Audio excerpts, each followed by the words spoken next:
Hello students, आज हम करेंगे इलास्टिसिटी के MCQ multiple choice question. Start करते हैं। हमारा पहला क्वेश्चन है, लंबाई में परिवर्तन को किस संकेत से दर्शाया जाता है।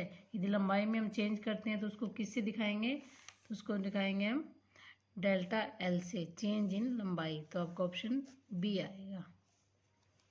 सेकेंड क्वेश्चन आपका, एक पदार्थ के टूटने से पहले लगे अधिकतम तनाव को क्या कहते हैं। किसी पदार्थ को हम कोई तनाव लगा रहे हैं तो टूटने से पहले उस पर जो मैक्सिमम तनाव लगता है, स्ट्रेस लगता है, उसको हम क्या बोलेंगे, उसको बोलेंगे उच्चतम तनाव, अल्टीमेट स्ट्रेस। तो आपका ऑप्शन डी आएगा। अगला क्वेश्चन आपका, अनुदैर्ध्य लॉन्गिट्यूडनल स्ट्रेन ज्ञात करने के लिए किस अनुपात का प्रयोग करते हैं। यदि लॉन्गिट्यूडनल स्ट्रेन निकालना है तो हमारा फॉर्मूला होगा परिवर्तित लंबाई बटे में मूल लंबाई। तो हमारा ऑप्शन बी आएगा।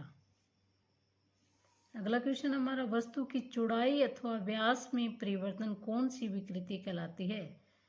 यदि किसी वस्तु की चौड़ाई या व्यास में परिवर्तन है तो उसको हम पार्श्व विकृति बोलते हैं। तो आपका ऑप्शन बी आएगा, क्योंकि लंबाई को लॉन्गिट्यूडनल स्ट्रेन बोलते हैं और यदि उसकी चौड़ाई में हो तो उसको पार्श्व विकृति बोलते हैं।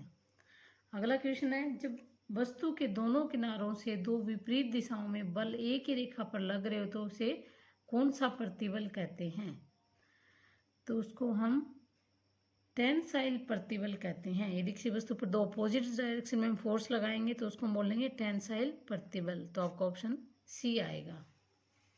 अगला क्वेश्चन है, इस चित्र में आपको दिखा रखे हैं कि कौन सा प्रतिबल लग रहा है। इसमें देखो आपको फोर्स है वो सेम डायरेक्शन में लग रहा है किसी वस्तु पे, तो इस पे प्रतिबल लग रहा है हमारा कंप्रेसिव प्रतिबल। तो आपका ऑप्शन बी आएगा। अगला क्वेश्चन आपका, काम करने की दर को क्या कहते हैं। कार्य करने की दर को क्या बोलते हैं, तो उसको हम पावर बोलते हैं। तो आपका ऑप्शन बी आएगा। हिंदी में शक्ति बोलते हैं, वर्क अपॉन टाइम। अगला क्वेश्चन है, लिफ्टिंग मशीन में 15 न्यूटन प्रयास लगाकर 120 न्यूटन भार उठाया जाता है। इसका यांत्रिक लाभ की गणना करें। मतलब हमें मैकेनिकल एडवांटेज निकालना है। मैकेनिकल एडवांटेज निकालने का फॉर्मूला होता है आपका लोड बटे में एफर्ट, मतलब भार बटे में प्रयास। तो आपका ऑप्शन यहाँ पे आएगा सी। 120 बटे 15 कट करोगे तो 8 आ जाएगा। तो आपका ऑप्शन सी आएगा। अगला क्वेश्चन है, एक पुली द्वारा किसी पिंड को 2 मिनट में 10 मीटर की ऊंचाई पर पहुंचाने के लिए 900 न्यूटन बल लगाया जाता है। बल द्वारा किए गए कार्य को ज्ञात करो। तो हमारा फॉर्मूला होगा mgh। m आपका दे रखा है 900,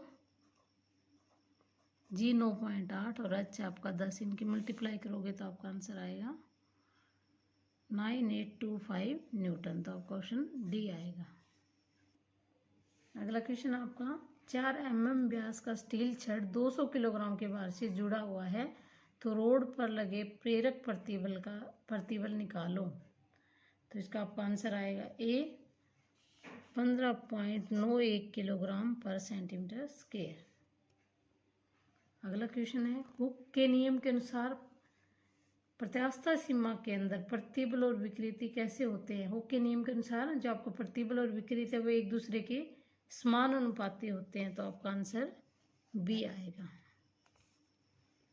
अगला क्वेश्चन है, पार्श्व विकृति और अनुदैर्ध्य विकृति के अनुपात को क्या कहते हैं। पार्श्व मतलब लैटरल स्ट्रेन और लीनियर स्ट्रेन, इन दोनों के अनुपात को हम क्या कहते हैं, तो इसको हम पॉइसन अनुपात कहते हैं। तो आपका ऑप्शन सी आएगा। अगला क्वेश्चन है, एलॉय धातु का वह कौन सा गुण है जो उसे बिना टूटे विरूपित करने पर भी उसके आकार को बनाए रखने की क्षमता रखता है। तो एलॉय धातु का गुण होता है प्लास्टिकरण। तो आपका ऑप्शन ए आएगा। अगला क्वेश्चन है, एक कार्य बाहरी बल लगाकर उसका विरूपण किया जाता है, उसके प्रतिरोध को तनाव कहते हैं। किसी वस्तु का जब हम विरूपण करते हैं तो वस्तु जो प्रतिरोध करती है उसको हम तनाव कहते हैं। ऐसा इकाई में तनाव की इकाई क्या है, तो तनाव की इकाई होती है आपकी न्यूटन पर मीटर स्क्वायर। तो आपका ऑप्शन सी आएगा। अगला क्वेश्चन है, वस्तु का वह बिंदु जिस पर उसकी प्रत्यास्था गुण समाप्त हो जाए क्या कहलाता है? किसी वस्तु पे जब उसकी इलास्टिसिटी गुण उसमें खत्म हो जाती है जिस पॉइंट पे, उसको हम क्या बोलते हैं? तो उसको हम बोलते हैं प्रभाव बिंदु। तो आपका ऑप्शन ए आएगा। अगला क्वेश्चन है, अधिकतम प्रतिबल और कार्यकारी प्रतिबल को क्या कहते हैं? मतलब इन दोनों का अनुपात लें हम, अधिकतम प्रतिबल बटे में कार्यकारी प्रतिबल, तो उसको हम बोलते हैं सुरक्षा गुणांक। तो आपका ऑप्शन सी आएगा।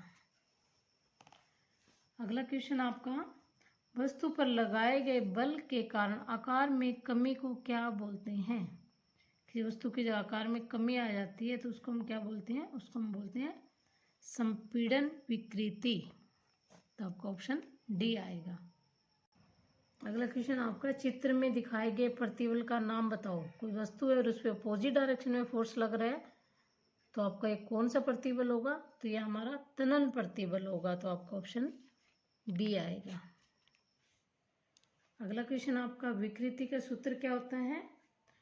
विकृति का सूत्र होता है चेंज इन लंबाई बटे में ओरिजिनल लंबाई। तो आपका ऑप्शन बी आ जाएगा। स्मॉल एल है यहाँ पे लंबाई में परिवर्तन, कैपिटल एल है यहाँ पे ओरिजिनल लंबाई, और विकृति का कोई यूनिट नहीं होता है। तो ये आपके इलास्टिसिटी के एमसीक्यू क्वेश्चन थे। Thank you.